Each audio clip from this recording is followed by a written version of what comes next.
இந்த ஜோஜு யாருன்னு எனக்கு தெரியாது. நான் திடீர்னு எல்லா படத்தையும் பார்த்துட்டு இருப்பேன். இந்த ரெட்டைன்னு ஒரு படம்னு, ரெட்டா, உங்களுக்கு ரெட்டைன்னு சொன்னாதான் தெரியும். ரெட்டா, அதாவது நான் வந்து கிட்டத்தட்ட 30 சொச்சம் டபுள் ரோல் பண்ணியிருப்பேன்.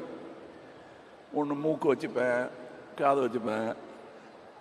மைக்கேல் மதன காமராஜங்கிற படத்தில் மட்டும்தான் ரொம்ப மேக்கப் வித்தியாசம் இல்லாமல் கடைசி காட்சிகளில் எல்லாருக்கும் ஒரே மாதிரி கெட்டப் போட்டுட்டு பண்ணியிருக்கோம். அது ஒன்று தான் நான் பெருமையாக சொல்லிக்கிறேன். ஆனால் தன்னுடைய ஆரம்பகால படத்திலேயே ஒன்றுமே இல்லை, ஒரே போலீஸ் ஸ்டேஷனுக்குள்ளே இருப்பாங்க ரெட்டையர்கள்.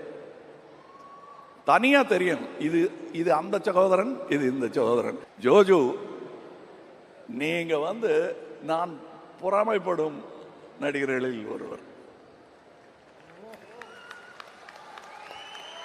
நிஜமா புதுசா நடிக்கணும்னு நினைக்கிறவன் பூரா எனக்கு போட்டின்னு நினைக்கிறவன் நான். ஆனா அவங்கள வரவேற்க வேண்டியது என்னுடைய கடமைன்னு நினைக்கிறவன் நான். அந்த கடமையை நாம் அனைவரும் செய்ய வேண்டும். என்ன நடுவில் நான் இதெல்லாம் விட்டுட்டு போயிடலாம், என்னதுக்கு இந்த கஷ்டம் அப்படின்லாம் நினைச்ச போது என்னை இங்கே தங்க வைத்ததே நீங்கள் தான். இப்ப இங்க இருக்க அடுத்து நிறைய பேரை கொண்டு வந்து இங்க சேர்த்துடணுங்கிறது மட்டும்தான் என் முனைப்பு.